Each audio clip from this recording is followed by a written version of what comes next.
Bonsoir, frères et sœurs en Christ, soyez richement bénis dans le nom puissant de notre Seigneur et qu'il vous accorde cette grâce d'être des chrétiens réveillés, des chrétiens éveillés. Nous sommes dans le temps de la fin, il y a plus de chrétiens dans ce monde qui ne réalisent pas, j'ai l'impression. Beaucoup continuent leur vie comme si le retour du Seigneur sera dans un siècle, je ne sais pas trop, dans combien d'années. Il est important que nous sachions que notre Dieu revient bientôt et qu'il faut se préparer pour l'entrée au paradis. Beaucoup de chrétiens ont été enseignés qu'une fois sauvés, ils sont sauvés pour toujours et que peu importe les péchés qu'ils vont commettre durant leur marche chrétienne, ces péchés ne les empêcheront pas d'entrer au ciel. Bien sûr, c'est absolument faux parce que notre Dieu est un Dieu saint. Il a dit, soyez saints car je suis saint. Il nous invite à sa sainteté, il nous a nous sanctifier, afin qu'une robe blanche éclatante de son retour. De nos jours de chrétiens, s'affaire à s'accomplir, gagner de l'argent, en s'enrichir, à beaucoup de choses dans ce monde, qui sont pourtant mauvaises en soi, ce que je veux dire, mais qui prennent temps de passer dans leur vie, qu'ils ont oublié le Seigneur, en faisant leur vie d'une la priorité. Mon frère, ma sœur, Jésus-Christ doit être ta priorité. Parce que le monde et tout ce qui s'y trouve passeront, mais Dieu ne passera jamais. Tout ce que tu cherches dans ce monde, que ce soit t'accomplir, que ce soit des diplômes, avoir un bon travail, une bonne épouse, un bon époux, des beaux enfants, une belle maison, une belle voiture, et j'en passe. Toutes ces choses, tu ne les montres pas avec toi lorsque tu vas quitter cette terre, malheureusement. Elles vont rester pour montrer à quel point elles ne sont que vanité. Alors pourquoi investis-tu tant dans ces choses et oublies-tu de prendre soin de ton âme? Ton âme, c'est de ton être.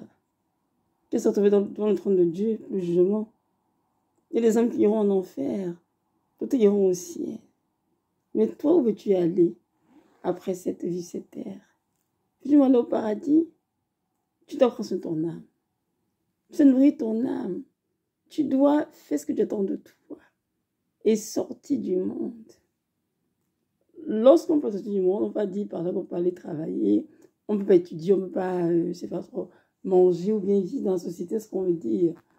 On peut vivre dans la société, on peut aller travailler, on peut étudier, on peut faire beaucoup de choses, mais avec un cœur détaché de ces choses, sachant qu'elles sont vaines et temporaires.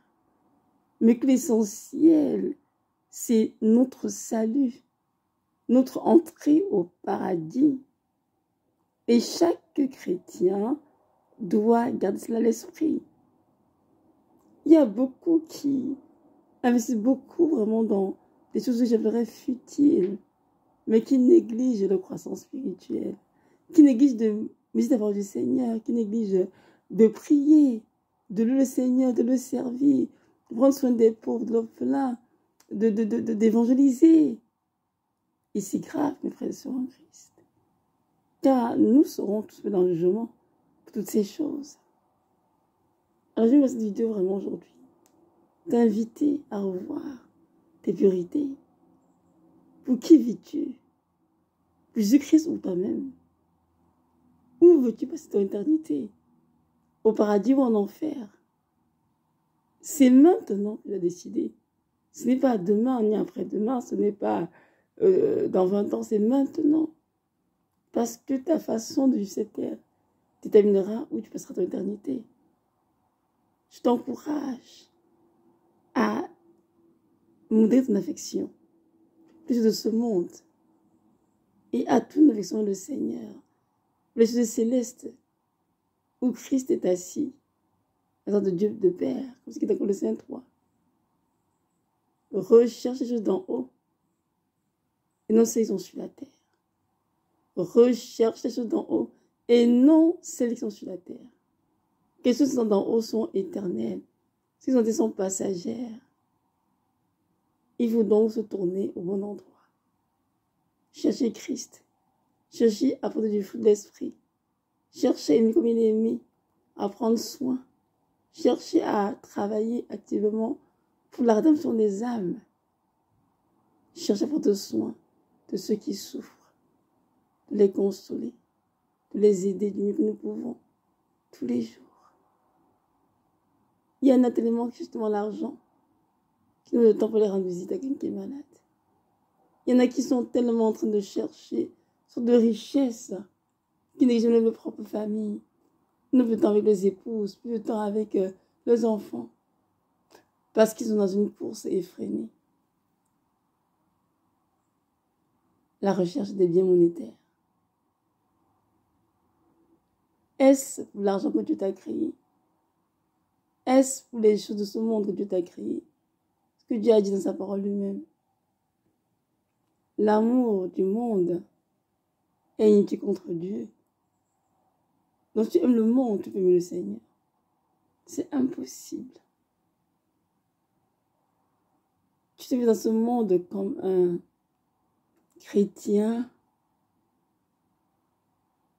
qui est juste de passage. En effet, c'est vrai. Nous, patrie les célestes n'est pas terrestre. Nous sommes juste des vagabonds sur terre. Mais on va de notre Père à nous. Cette année, notre destination finale, aucunement. Nous vivons en conséquence. Il y en a qui se tourmentent pour s'enrichir. Ils vont aller dans cette sorte d'unité satanique démoniaque pour terminer où? En enfer.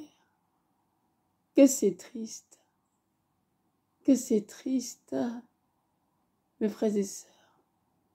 Il y en a qui passent leur temps à acheter des vêtements somptueux de tout genre, des chaussures de tout style, des perruques, je sais trop, cabelles de toute d'histoire, des vêtements tellement onéreux.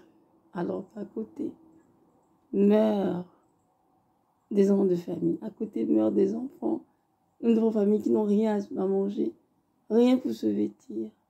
Est-ce que c'est normal, toutes ces choses? Non. Il est temps, chrétiens, que nous réveillions et que nous quittions des choses de ce monde. Que nous comprenions que nous sommes dans le monde, oui, mais nous ne sommes pas du monde dans le sens où nous sommes des chrétiens, des enfants mis à part pour le Seigneur, consacrés à l'Éternel. Et devons vivre comme il demande et diffuser ainsi son amour autour de nous pour que d'autres soient sauvés. On va en vivre. Le christianisme n'est pas une question de oui, amen ou de verset biblique. Mais c'est une question d'avoir une relation avec le Seigneur, une relation avec notre prochain, d'aimer Jésus-Christ de notre cœur et d'aimer notre prochain comme nous-mêmes. Alors, mes frères et sœurs, sortons de la mondanité.